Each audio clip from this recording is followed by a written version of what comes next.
Hello दोस्तों, आप सुन रहे हैं कथा कुंज एफएम और मैं देवा नाहटा आज कहानियों के खजाने से लेकर आई हूँ।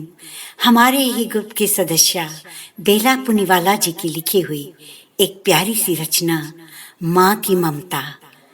आइए कहानी शुरू करते हैं। हाँ, आप लोग अपने ईयरफोन जरूर लगा लीजिएगा। प्रस्तुत है। रितेश ने आज जिद पकड़ के रखी थी कि उसको विदेश पढ़ने जाना ही है। उसके पापा ने उसे बड़ा समझाया कि देखो बेटा रितेश, तुम्हारे सिवा तुम्हारी माँ और मेरा इस दुनिया में है ही कौन। तुम ही तो हो हमारी दुनिया, और हमारे पास इतने पैसे भी नहीं कि तुमको विदेश पढ़ने भेज सकें। इसलिए ऐसी जिद छोड़ दो बेटा और यहाँ के ही किसी कॉलेज में अपना दाखिला करवा लो। हम जैसे तैसे करके तुम्हारी फीस जमा कर ही देंगे। मगर आज रितेश सच में जिद पकड़ के बैठा था कि उसे पढ़ने के लिए विदेश जाना ही है, क्योंकि उसके सारे दोस्त भी विदेश पढ़ने जा रहे हैं। रितेश ने कहा, फीस तो आप यहाँ भी देंगे ही, और अगर मैं वहाँ पढ़ता हूँ तो साथ में काम भी कर लूँगा और अपना वहाँ का खर्चा मैं खुद उठा लूँगा।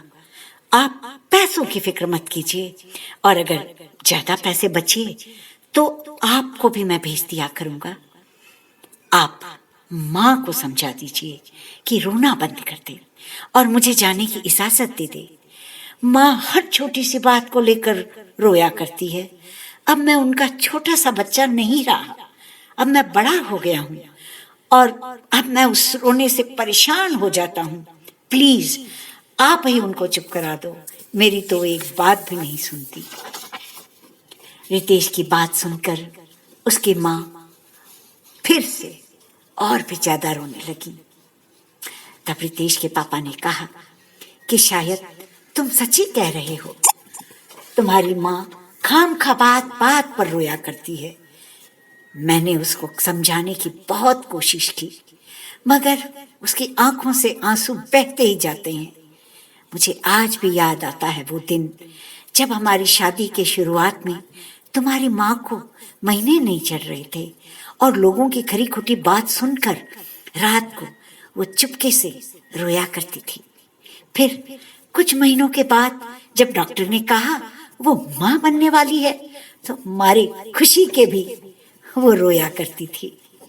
तेरी माँ ने जिस दिन तुझे जन्म दिया उस दर्द की हालत में भी मुस्कुराते हुए उसे रोना आ गया था। तो पहली बार जब स्कूल जा रहा था ना, तब तुझे अपने से दूर करते हुए भी वो रोई थी। तुझे डॉक्टर्स ने जब पहली बार इंजेक्शन लगाया और उसे लगा कि तू दर्द से परेशान हो जाएगा, तब भी वो रोई थी। तुझे तेज बुखार में तपता देखकर तेरे माथे पे पूरी रात ठंडे पानी में रुमाल रखते हुए पूरी रात रोई थी। साइकिल से गिरने के बाद चोट जब तुझे लगती और खून तेरा देखकर तेरी माँ रोया करती थी। जब तू स्कूल में पहला इनाम पा रहा था, बिना किसी शर्म के कुर्सी पर खड़ी होकर ताली बजाते हुए मारे खुशी के, तब भी तुम्हारी माँ रोई थी।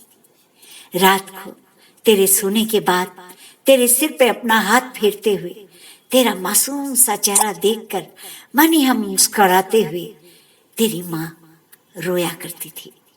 तुझे एक बार थप्पड़ लगाने के बाद रात को अकेले में अपने हाथों को गर्म पानी में डुबोते हुए अपने आप को सजा देते हुए जाने कितना रोई थी। अनजाने में तेरे कहे हुए शब्द जब कभी उसे बुरे लग जाते तो तुझको वो माफ तो कर देती थी, पर तब भी रो दिया करती थी। तेरे विदेश जाने की जिद को लेकर आजकल 12 नहीं 20 घंटे सिलाई का काम करते हुए तेरी माँ तेरे लिए आज भी परेशान होती है, ये सोचकर कि सुबह जब तुझे गर्म कॉफी नाश्ते के साथ चाहिए होगी तो वहां तुझे कौन देगा, और ये सोच सोच कर रो लेती है। अगर तुझे वहां कभी बुखार आ गया तो तेरे माथे पर ठंडे पानी की पट्टी कौन लगाएगा, ये सोचकर भी उसे रोना आ जाता है। अगर कभी तुझे खाने में कोई चीज पसंद ना हो तो तू उस दिन भूखा ही रह जाता है। यहाँ तो तेरी माँ तेरे लिए सब कुछ बना के तुझे खिला देती है, पर वो सोचती है अगर विदेश में ऐसा हुआ तब तू क्या करेगा, और ये सोच ही उसे रुला देती है। यहाँ तो तेरी हर छोटी से छोटी बात का ख्याल तेरी माँ ही रखती है ना, लेकिन वहाँ विदेश में तेरा ख्याल कौन रखेगा, ये सोचकर तेरे लिए तेरी माँ अनायास रो पड़ती है। मगर अब तो फिक्र मत कर, क्योंकि तेरे लिए जितने आंसू बहाने थे तेरी माँ ने बहा लिए। अब तेरे विदेश जाने के बाद तेरी माँ को अपने बारे में सोचने का वक्त मिल जाएगा। शायद वो अपने लिए जिंदगी जी लेगी जो आज तक उसने कभी नहीं किया, कभी नहीं जिया। इसलिए तू उसकी परवाह मत कर और तू अपने विदेश जाने की तैयारी शुरू कर दे। तेरी माँ को अब मैं समझा दूंगा कि जिसके लिए तूने इतने आंसू बहाए हैं, उन आंसुओं को अब रोकने का वक्त आ गया है। अब बस, अब और नहीं। अपने पापा की बात सुनकर रितेश की आंखों से भी आंसू बहने लगे और वो अपनी हुई रोती हुई माँ के आंसू पोंछते हुए उसे माफी मांगते हुए उसके गले लग जाता है और कहता है, माँ अब मैं तुझे अकेला नहीं छोड़कर कहीं नहीं जाऊंगा और तुझे कभी भी परेशान नहीं करूंगा, ना ही कभी कोई जिद करूंगा, ना ही तेरी आंखों में अब कभी मैं आंसू आने दूंगा। माँ और बेटी को दोनों को गले लगकर रोते हुए पापा देखते हैं। तो दोस्तों, आओ आज मिलकर हम सब भी ये वादा करें कि जो हमारे लिए उम्र भर रोई है, जिसने उम्र भर हमारे लिए इतनी तकलीफें सही है, अब हम उनकी आंखों में नहीं आने देंगे कभी भी आंसू। शुक्रिया, धन्यवाद दोस्तों। अब मुझे इजाजत दीजिए, अगली बार फिर एक खूबसूरत कहानी को लेकर आपके सामने हाजिर होंगी।